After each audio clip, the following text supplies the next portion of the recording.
Republican, a Libertarian, an American Independent.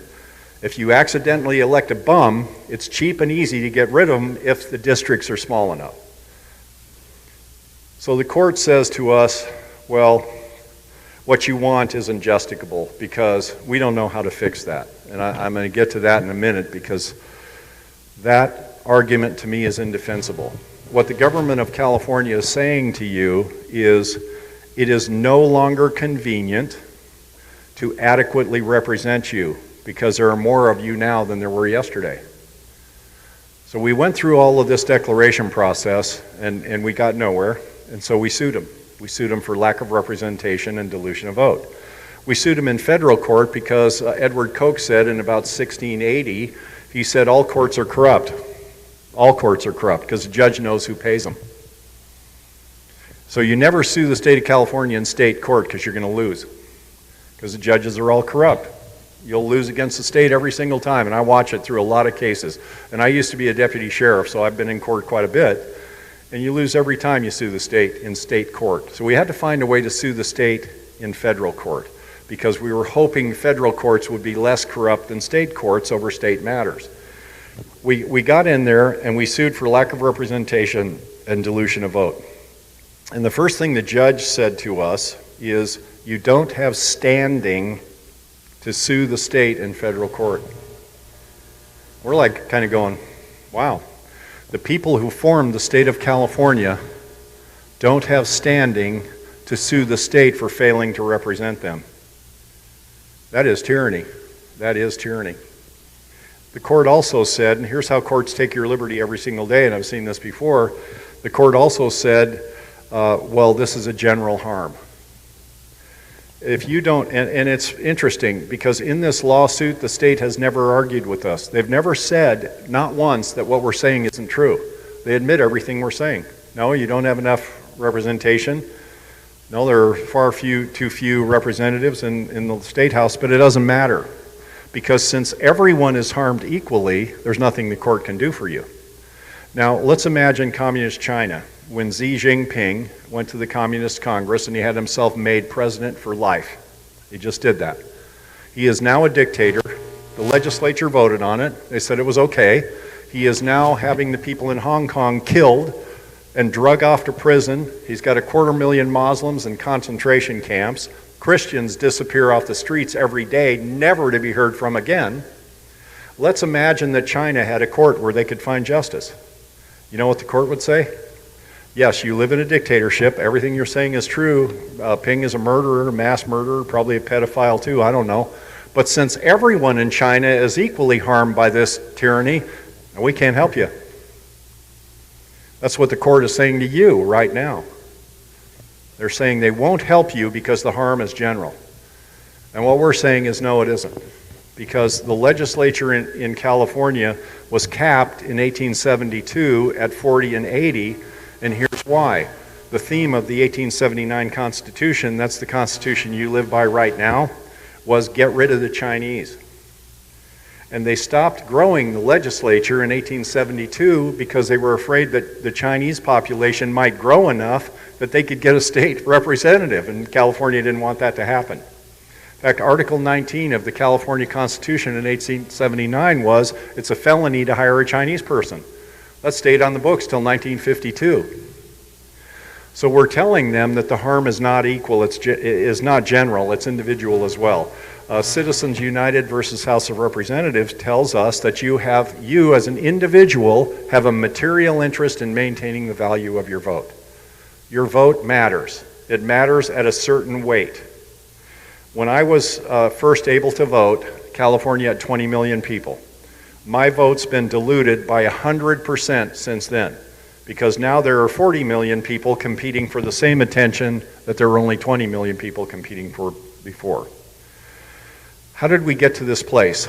There are 3 Supreme Court cases that got us here. The first one was Baker versus Carr, and I'll just run through these quickly. That is where the federal court gave itself the power to intervene in state elections. Wow, that's crazy. I've read the Constitution. I've got it right here in my holster 1,000,000 times. This is my weapon, Constitution. I've read this a few times, you can kind of tell.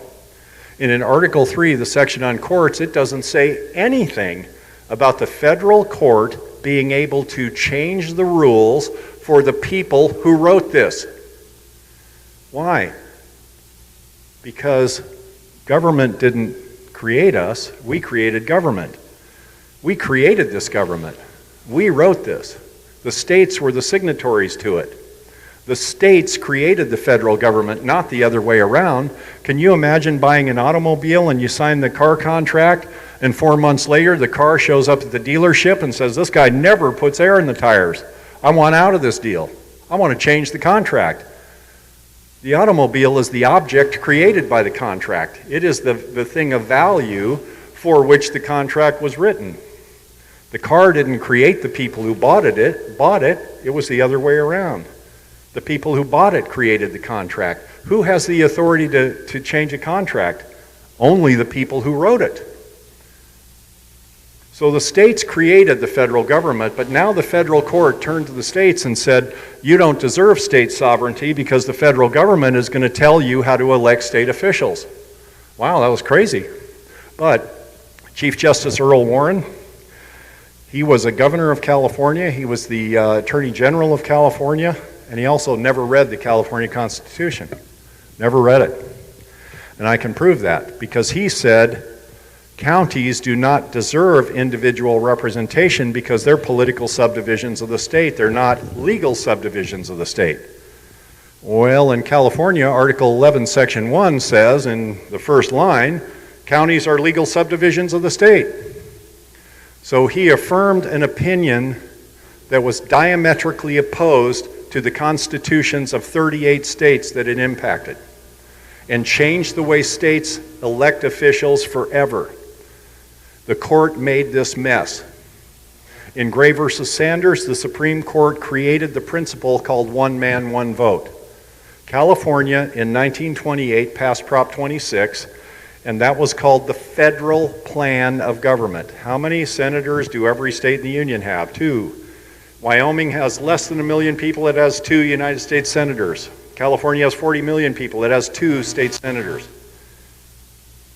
Every state has 2 senators. It's called the Connecticut Compromise. So that smaller states and states that were geographically further away and geographically less populated or less affluent or whatever would still have some say over how the government was run. That's how it was in California from 1926 all the way up until 1964 when this case hit bottom. And guess what? California worked because we had checks and balances. The urban counties that had the masses of people could not do stupid things unless the rural counties who had the control of the state senate agreed, because every county had a senator. And California worked. We had less than $5 billion worth of long-term debt from 1928 all the way up to 1964. We were building freeways and highways and cities and towns, and people were happy, and we had jobs. We had money, and the economy was growing. And in 1964, Chief Justice Earl Warren, who General Eisenhower said was the worst damn fool mistake he ever made in his life, because he appointed him, and he said that he created the principle of one man, one vote. What he said was, in all state elections, everyone will have one vote, and all states' officers will be elected by districts that are roughly apportioned with equal population. That was the end of one state senator per county. So now we have a situation where the assembly and the senator just rubber stamps for each other because the same people elect them. We also have a situation now where a state senator, State Senate District 1, there's 11 counties. State senator in District 1 has 11 counties. Los Angeles County has 15 senators because of the population. So, and what the dissenting Justice Frankenfurter said about Gray versus Sanders, he said, if we do this, if we dare do this, it will create a nation with an entirely city point of view. And Alex de Tocqueville argued against that because he said the unbridled power of the mob can't be overcome by smaller communities. And he went further to say the greatest form of government known to man was the township, which in those days was 1 square mile. Now it roughly equates to a county. Because government works best from the bottom up, not the top down. And once again, Thomas Paine said every part of the colony must remain represented. So now we have Gray versus Saunders, one man, one vote. That doctrine was created by Earl Warren in the Warren Court. Then we move on one more case, because what Warren said was, once we've done this, the Gray case, he meant, no one will ever challenge the federal court again. And if they do, we'll come down hard on them. Well, 30 court challenges later, the last case, which was Reynolds versus Sims, and Warren was just plain mad at you for objecting to the tyranny he turned the United States to. And here's what he did in Reynolds versus Sims. He said to himself, I am going to put a nail in this box that no one will ever get out. So what Reynolds versus Sims says is all state elections will be conducted under apportionment schemes approved by the federal court. That was the end of state sovereignty forever. It was the end of the equal footing doctrine. It was the end of your ability to change the course of your state. Because now we have pure democracy in California. As we know, on the federal level, that is nothing more than mob rule. A reporter asked me yesterday, he said, well, you know, in our democracy, he was talking about guns, in our democracy, and I corrected him, he's a young guy, I corrected him, I said, we don't live in a democracy. Oh, yes, we do. I said, no, we don't. I said, during the French Revolution, they had pure democracy. And what they did was, with a 51% vote, they legalized murder. If 51% of the people want to kill everybody in this room, all they have to do is vote, right? They whipped out the guillotine and they killed about 30,000, 40,000 people with it. But they voted. It was okay. They voted to kill educated people, rich people, and people that didn't agree with them. Because in a pure democracy, if you don't agree, you're the enemy. And we can take a simple vote and fix that. We don't want you to have guns because you're conservatives. I'm 51% of the vote. And your guns are gone, your rights are gone, your voice is gone because you're hate speech with 51%. Every single one of you is a target, and all it takes is 51%. But here's how constitutional republic works.